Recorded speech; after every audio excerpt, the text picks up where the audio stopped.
যুব দলে সে ছিল না। কে? সাইবুর রহমান রানা। পক্ষান্তরে গোলাম রসুল রাজাকে যে ইয়া করা হয়, অত ইউনিভার্সিটিতে এখানে 86 সালে রাজশাহী ইউনিভার্সিটিতে ভর্তি হওয়ার পরে রেজিবের হাতে ফুল দিয়ে সে ছাত্র দলে যোগদান করলো এবং ওখানে SM হলে সে প্রথমে জয়েন্ট সেক্রেটারি হলো, পরে সহসভাপতি হলো বিশ্ববিদ্যালয়ের শাখার। তারপরে ওখান থেকে ফিরে আসার পরে আমরা তাকে সবাই কাউন্সিলের মাধ্যমে দুইবার ইয়া করলাম, সভাপতি নির্বাচন করলাম।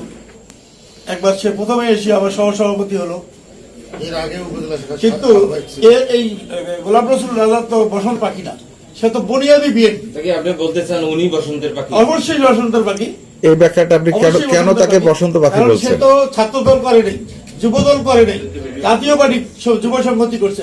ওখান থেকে 9 বছর ভোগ করে তারপরে সে আসি দলে যোগদান করছে এবং আমি তার সাথে। কত সালে যোগদান করাইলেন? 91 সালে। আমি তখন ওই নাগেশ্বরী উপজেলার যুব দলের সভাপতি, ওয়াহাব হচ্ছে আব্দুল ওয়াহাব হচ্ছে সেক্রেটারি। মানে 91 সালে এরশাদ পতনের পরে উনি যুব সংহতির থেকে হ্যাঁ বিএনপি যুব দলে না মূল দলে? হ্যাঁ যুব দলে যোগদান করেন 1991 সালে। তার মানে 9 বছর যে স্বৈরাচারের শাসন আমলের সময়টা সে কুড়িগ্রাম জেলা যুব সংহতি সভাপতি ছিল। আচ্ছা, তারপরে বিএনপির সঙ্গে সংশ্লিষ্ট হলেন উনি কত সালে? 1991 সালে। না 91 সালে তো হলো আপনার যুব দলে যোগদান। হ্যাঁ, যুব দলে। 95 সালে এসে পুরো মূল দলে যোগদান করলেন। আচ্ছা, তাহলে আপনার ভাষায় মৌসুমী পাখি আপনি সাইবুর রহমান রানাকে ঠিক করছেন। ধন্যবাদ। যুব সংগতি বলতে জাতীয় পার্টির অঙ্গ সংগঠন। এটা অনেকে জানেন না। তাহলে 91 থেকে 25 অনেক সময়, লম্বা সময়। লম্বা সময়, হ্যাঁ 30 বছর। এই লম্বা সময় আপনারা কিন্তু তার নেতৃত্ব মেনেছেন। এতদিন তো এই কথা না লম্বা সময় না। অত যখন যুব দলে ছিল, যুব দল থেকে যখন ইয়াতে আসলো, তখন তো তার এখানে কোনো উপজেলায় কোনো পদ পদবি ছিল না। উপজেলায় কোনো পদ পদবি ছিল না। সে 1994 সালে যে কাউন্সিল হলো ইয়াতে কুড়িগ্রামে, সেই কাউন্সিলে সে সেক্রেটারি হলো। না জেলা ইয়া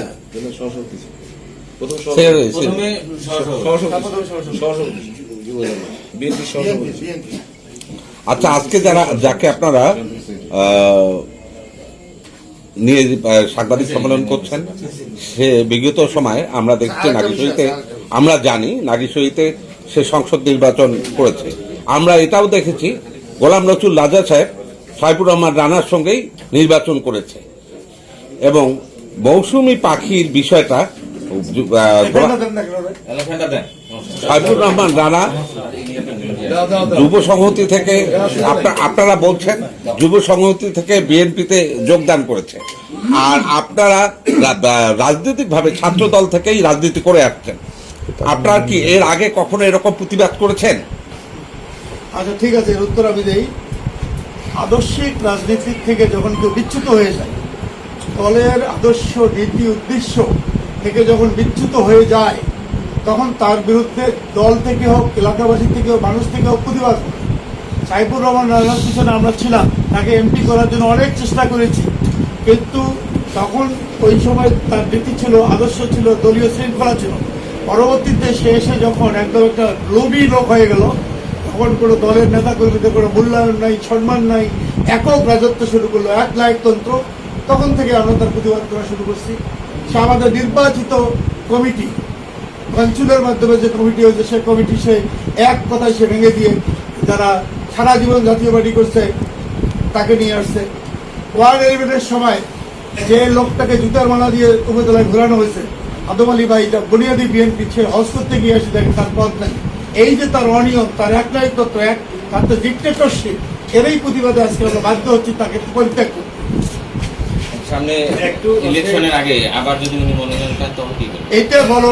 হ্যাঁ, এটা আপনার ভাই শহীদ জিয়ার আদর্শের সৈনিক, আমার দল বিএনপি করে আমাদের প্রতীক হচ্ছে ধানের শীষ।